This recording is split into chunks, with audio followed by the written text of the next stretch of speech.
आज की इस वीडियो में हम फर्स्ट ईयर की एक्सरसाइज 5.1 जो शुरू की हुई थी उसका क्वेश्चन नंबर 11 स्टार्ट करेंगे। क्वेश्चन नंबर 10 तक हम मुकम्मल कर चुके हैं, तो 11 क्वेश्चन आज से स्टार्ट करते हैं। x की 2 प्लस एक्स डिवाइड x की 2 माइनस 1 होल स्क्वायर। तो इसके अंदर जो फार्मूला इस्तेमाल होगा वो A square minus B square equal A plus B और ए माइनस बी, ये फार्मूला इस्तेमाल होगा। ये फार्मूला किस जगह पे इस्तेमाल होगा? ये फार्मूला ये नीचे हम इस्तेमाल करेंगे। ऊपर वाली वैल्यू हम उसी तरह लिख लेंगे और नीचे वाले को ये हमारे पास ए स्क्वायर बन जाएगा और ये बी स्क्वायर। तो फार्मूले के मुताबिक इसको हम एक बार प्लस में लिख लेंगे और एक बार माइनस में, और साथ ये होल स्क्वायर आ जाएगा जो इसके ऊपर इस्तेमाल हो रहा था। उसके बाद x की 2 प्लस एक्स ये उसी तरह लिख लेंगे और ये जो स्क्वायर है दोनों के ऊपर अलग अलग डाल देंगे, x प्लस 1 का होल स्क्वायर और x माइनस 1 का whole square equal a divide हम लिख लेंगे x minus 1 plus b divide लिख लेंगे x माइनस 1 का होल स्क्वायर प्लस c के नीचे लिख लेंगे x प्लस 1 और d के नीचे लिख लेंगे x प्लस 1 का होल स्क्वायर। इसको इक्वेशन नंबर 1 का नाम दे देंगे। मल्टीप्लाइंग बाय एलसीएम करेंगे। एलसीएम इसका क्या आएगा? x प्लस 1 का होल स्क्वायर और x माइनस 1 का होल स्क्वायर। ये एलसीएम जब यहाँ पे मल्टीप्लाई होगा ये सारा कैंसिल हो जाएगा, x की 2 प्लस एक्स आ जाएगा और यही एलसीएम जब यहाँ पे मल्टीप्लाई होगा x माइनस 1 और x माइनस 1 एक कैंसिल हो जाएगा, एक x माइनस 1 आएगा और एक x प्लस 1 का होल स्क्वायर आ जाएगा। यही जब इस b वाले के साथ मल्टीप्लाई होगा तो x माइनस 1 और x माइनस 1 होल स्क्वायर ये कैंसिल हो जाएगा, x प्लस 1 का होल स्क्वायर ये b के साथ लिख देंगे और जब c के साथ ये मल्टीप्लाई होगा x प्लस 1 एक ये वाला और एक इधर से कैंसिल होगा, एक यहाँ से बचेगा x प्लस 1 और एक x माइनस 1 का होल स्क्वायर, ये दोनों c के साथ आ जाएंगे और d के साथ क्या आएगा? x प्लस 1 होल स्क्वायर ये कैंसिल हो जाएगा, x माइनस 1 का होल स्क्वायर ये d के साथ आ जाएगा। तो अगले स्टेप में हमने यही इसके साथ लिखा हुआ है ये। अब हम x माइनस 1 लेंगे जो कि a के नीचे लिखा हुआ था और इसमें से x की वैल्यू निकाली है। जब x की वैल्यू निकाली है तो हमारे पास 1 नहीं है, ये 1 हमने इक्वेशन नंबर 2 में पुट कर देंगे। तो जहाँ पे माइनस 1 होगा वहाँ पे वो वैल्यू 0 हो जाएगी और जहाँ पे प्लस 1 होगा उसमें से वैल्यू निकल आएगी। यानी जब हम ये 1 इसमें पुट करेंगे तो इसमें से b की वैल्यू निकलेगी, क्योंकि 1 यहाँ पे पुट करें ये 0 होगी तो ये सारी टर्म 0 हो जाएगी। इसी तरीके से जब आप यहाँ पे 1 पुट करेंगे तो ये x माइनस 1 है, यहाँ पे 1 पुट करेंगे तो ये 0 हो जाएगी और ये भी 0 हो जाएगी, लेकिन ये जो b है ये 0 नहीं होगा। तो फिर हम इसको ऐसे लिखेंगे 1 का स्क्वायर प्लस 1 इक्वल a की वैल्यू 0, b 1 प्लस 1 का होल स्क्वायर प्लस c की वैल्यू 0 और d की वैल्यू 0। 1 में 1 ऐड करेंगे 2 हो जाएगा और 1 और 1 2 होल स्क्वायर, 2 का होल स्क्वायर क्या होता है 4, 4b के साथ लिख देंगे 4b, b को इधर ही रखें, ये 4 इधर मल्टीप्लाई हो रहा है दूसरी तरफ जाके डिवाइड हो जाएगा। तो जब इसको डिवाइड करेंगे तो b की वैल्यू आपके पास आ जाएगी 1/2। अब हमने वैल्यू ले लेनी है x प्लस 1, x प्लस 1 ये c के नीचे लिखा हुआ है, प्लस 1 को दूसरी तरफ लेके जाएंगे तो माइनस 1 आ जाएगा। अब ये जो माइनस 1 आए इसको हम इक्वेशन नंबर 2 में पुट कर देंगे। तो जब इक्वेशन नंबर 2 में पुट करेंगे तो इसमें से d की वैल्यू निकलेगी, बाकी वैल्यू 0 हो जाएंगी। तो ये देखिए a की जगह पे हमने 0 लिखा है, b की जगह 0 लिखा है और c की जगह 0 लिखा है। d के लिए हमने लिख लिया d x की जगह माइनस 1 का होल स्क्वायर, इधर x की जगह -1 का होल स्क्वायर -1, -1 का जब स्क्वायर लेंगे तो 1 आ जाएगा, 1 - 1 ये 0 हो जाएगी और यहाँ पे -1 और -1 -2 बनेगा। -2 का स्केयर लिया तो माइनस ख़त्म हो जाएगा, 4 आ जाएगा।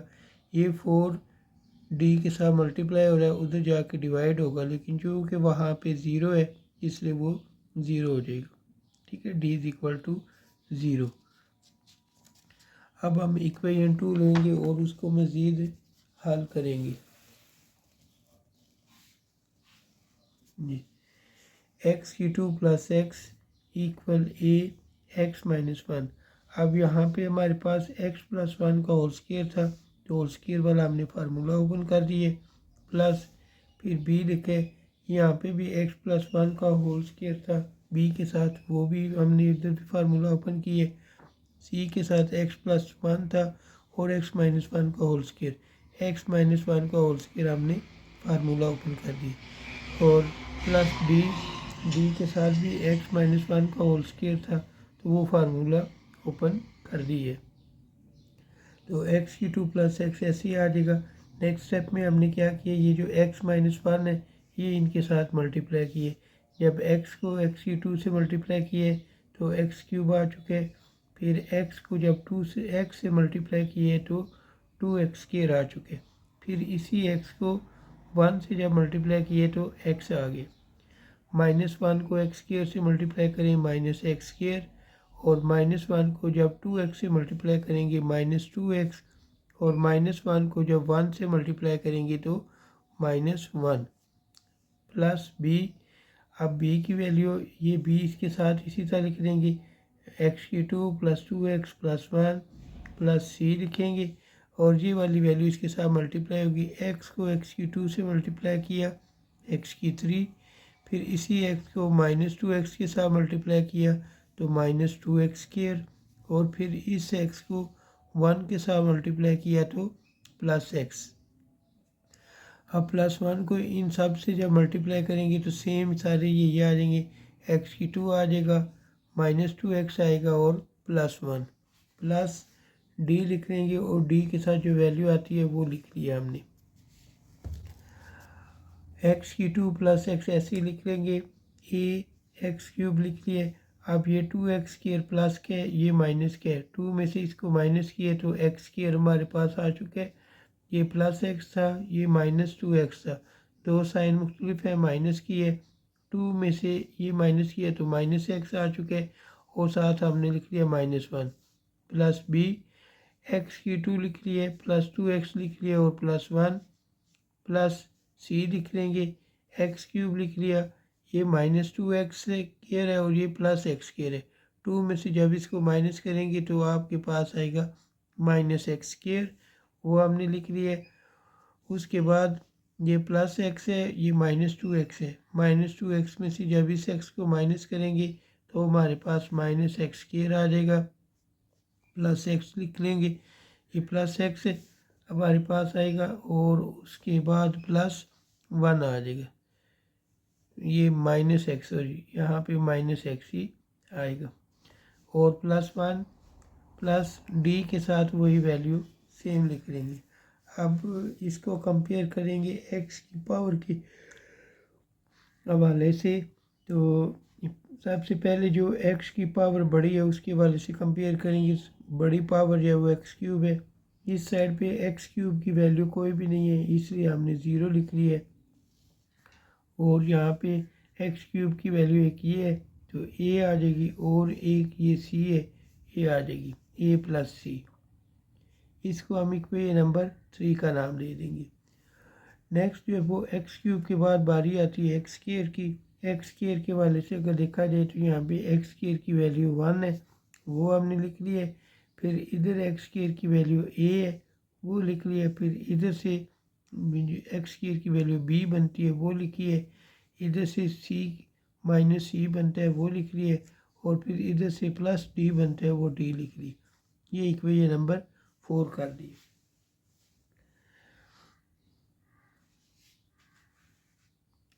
नेक्स्ट हमारे पास x² के बाद बारी आती है x की वैल्यू, यहाँ पे x हमारे पास 1 है, वो लिख लिए, और फिर इधर से आएगा ये a, जब इसके साथ मल्टीप्लाई होगा तो माइनस ए आ जाएगा,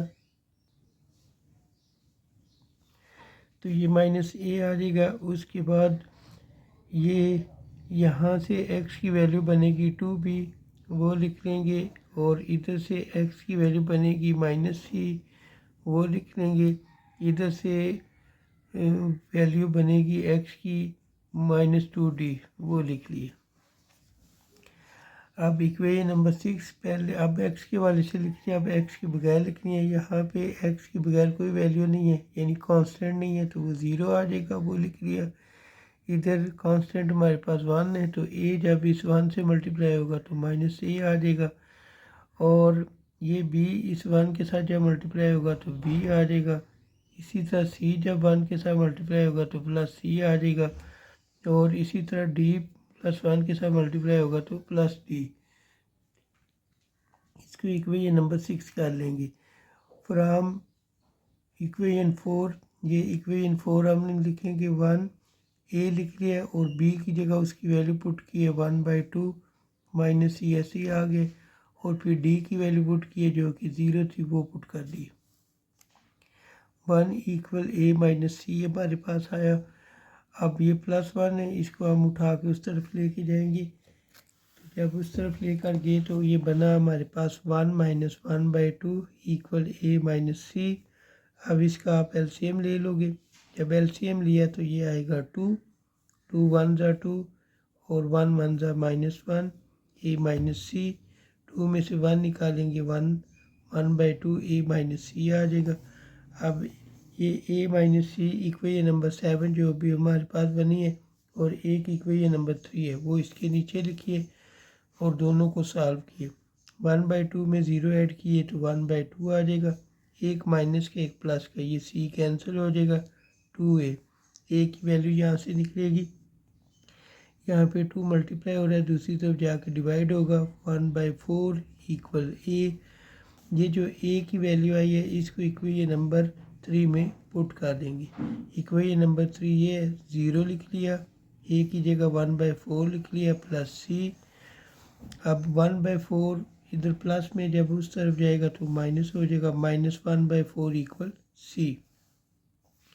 सब सारी वैल्यू आ चुकी है, इसको हम इक्वेशन नंबर 1 में पुट कर देंगे। तो a की वैल्यू थी 1/4, वो पुट की, x - 1 आ गया, प्लस b की वैल्यू 1/2 थी, वो पुट की, तो x - 1 होल स्क्वायर। c की वैल्यू हमारे पास 1/4 थी, तो ये -1/4 और साथ x + 1। d की वैल्यू हमारे पास 0 थी, तो 0 पुट किया, तो x + 1 का होल स्क्वायर। तो यही इसका आंसर है। जब हम इसका फाइनल आंसर लिखेंगे तो उसमें ये वाली वैल्यू नहीं लिखेंगे, ये सारी वैल्यू आ जाएंगी, तो ये हमारा आंसर होगा।